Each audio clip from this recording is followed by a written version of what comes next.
Bonjour à tous et bienvenue dans cette vidéo qui va porter sur les différentes branches du droit. Alors, comme d'habitude, on va s'inspirer d'un article qui est déjà publié sur le site internet et cette vidéo sert simplement à vous donner des explications orales, soit pour ceux qui ont besoin de plus d'explications, soit pour ceux qui ont un peu la flemme de lire l'article. Ça permet d'écouter tranquillement les explications que je vais vous donner. Alors, on va parler des branches du droit. Pourquoi ? Parce que c'est un thème très important du programme d'introduction au droit et qui peut, le cas échéant, faire l'objet d'un partiel, notamment en dissertation ou alors en question de cours.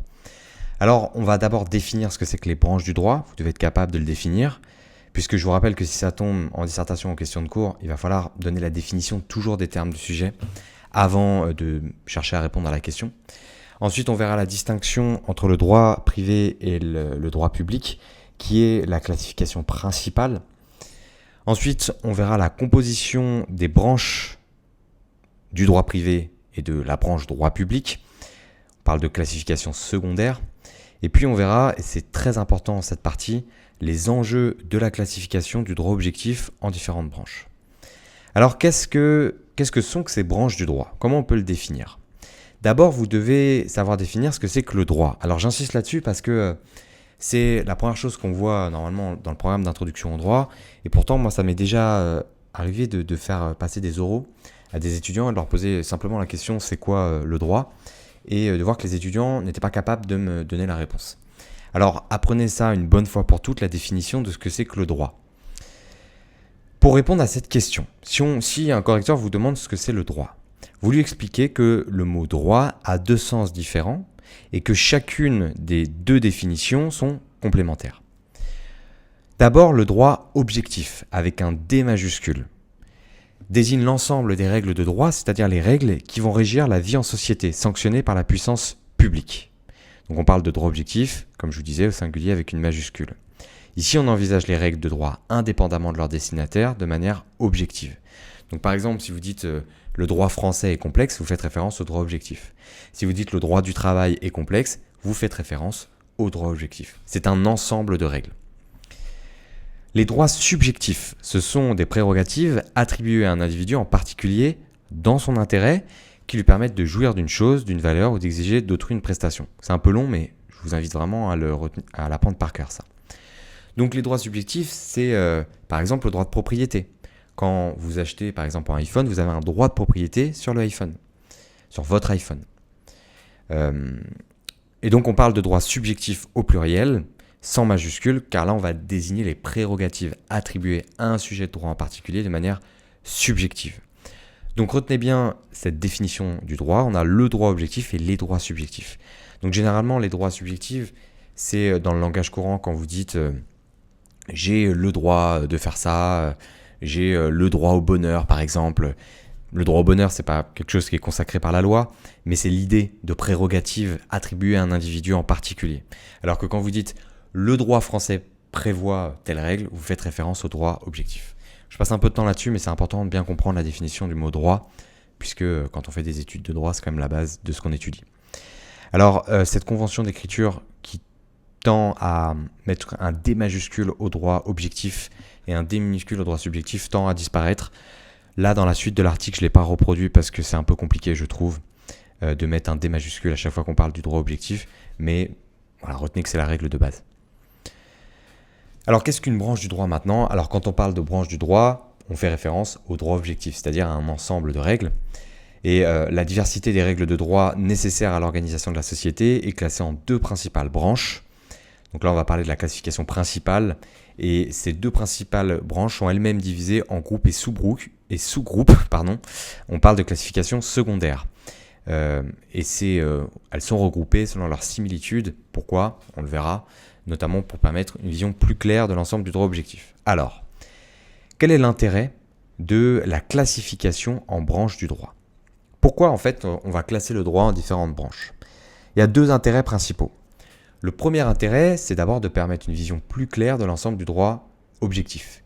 Imaginez si, là, en première année, vous n'allez pas étudier le droit constitutionnel, l'introduction au droit et toutes les autres matières, mais que, par exemple, le droit des personnes, le droit des biens, le droit de la famille, etc., mais que vous allez étudier uniquement le droit, avec un grand D, c'est tout. vous imaginez bien que ce serait très compliqué. Et donc c'est pour des raisons de simplicité qu'on va diviser le droit en différentes branches qui vont regrouper certaines matières par leur similitude. Donc c'est pour ça que vous apprenez l'introduction au droit, le droit des personnes, le droit constitutionnel, etc. Le deuxième intérêt, c'est que cette classification va permettre aux juristes d'attacher à chaque branche, ou alors à chaque sous-branche, des règles juridiques spécifiques, c'est-à-dire un régime juridique particulier. Rassurez-vous, si vous ne comprenez pas ce que ça veut dire, on le verra à la fin de l'article, mais ça c'est très important.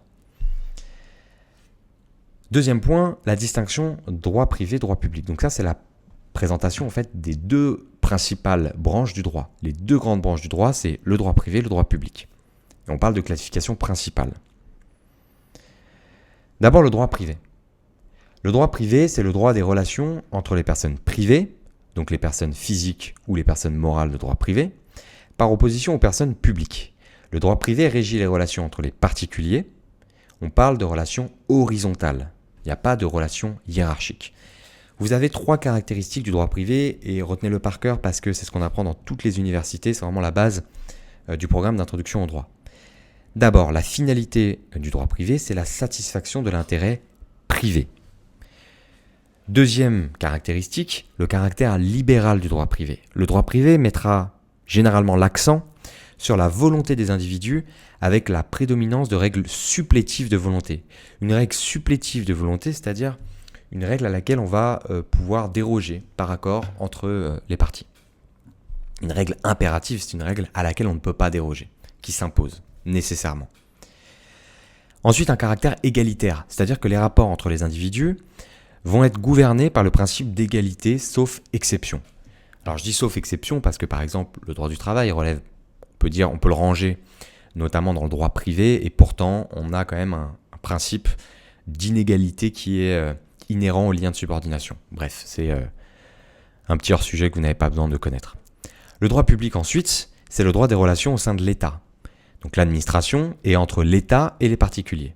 Donc là on n'est plus dans une relation horizontale, mais dans une relation verticale entre d'une part les gouvernants qui sont en haut et les gouvernés qui sont en bas. Les caractéristiques du droit privé sont les suivantes. Donc vous allez voir que c'est complètement à l'opposé de ce qu'on a vu avant. La finalité vise cette fois-ci non pas un intérêt individuel, un intérêt privé, mais un intérêt général. Ensuite, un caractère impératif. Là, les individus ne vont pas être libres de déroger aux règles de droit public. Pourquoi ? Parce que le droit public vise la satisfaction de l'intérêt général. Donc, les parties ne vont pas disposer de la même marge de manœuvre que pour le droit privé. Ensuite, un caractère inégalitaire, puisque le droit public attribue au pouvoir public des prérogatives de puissance publique exorbitantes du droit commun, qui ne sont généralement pas reconnus dans le privé. Et puis, on a aussi des droits mixtes. Alors, les droits mixtes, évidemment, sont les droits qui relèvent à la fois du droit privé et de la branche du droit public. Et l'exemple qu'on donne généralement dans tous les cours d'introduction au droit, c'est le droit pénal, qui est considéré par la doctrine comme un droit mixte. Alors, ça c'est un tableau que vous pouvez retrouver sur l'article qui synthétise un petit peu les différences entre la branche droit privé et la branche droit public, que je vous invite vivement à apprendre par cœur. Ensuite, la composition des branches droit privé et droit public. On parle de classification secondaire. Alors là, il y a un peu moins d'intérêt pour cette partie, c'est un peu du par cœur, mais il faut le connaître quand même. Composition de la branche droit privé. Au sein même de la branche droit privé, on a des sous-branches. Donc on va trouver par exemple le droit civil, le droit social et le droit commercial. Donc le droit civil d'abord, c'est le tronc commun du droit privé. Le tronc commun du droit privé, ça veut dire que c'est la base. Par exemple, le Code du travail prévoit spécifiquement un article qui renvoie aux règles de droit commun. C'est-à-dire que dès lors que le Code du travail n'a pas prévu une situation en particulier, on va pouvoir se référer aux règles du Code civil. C'est l'article 1221-1. Le droit civil va regrouper notamment 3 sous-branches, donc le droit des personnes, le droit des biens et le droit des obligations. Et même au sein de ces sous-branches, on a des sous-sous-branches, si vous voulez, des sous-sous-classifications. Donc par exemple, au sein du droit des obligations, c'est ce que vous verrez en deuxième année de droit, on a le droit des contrats, le droit de la responsabilité civile et le régime général des obligations. Au sein du droit social, par exemple, on va trouver le droit du travail et le droit de la protection sociale. Mais même au sein du droit du travail, on a encore des sous-sous-classifications. On a les relations individuelles de travail, les relations collectives, le droit de l'épargne salariale. Vous avez compris l'idée, on peut sous-diviser, sous-classifier à l'infini. Et puis vous avez aussi, enfin, dernière sous-branche du droit privé, le droit commercial, qui est l'ensemble des règles qui s'appliquent aux commerçants s'agissant de leur activité et de leur statut. De quoi est composée la branche droit public ? Au sein du droit public, on a 3 branches principales.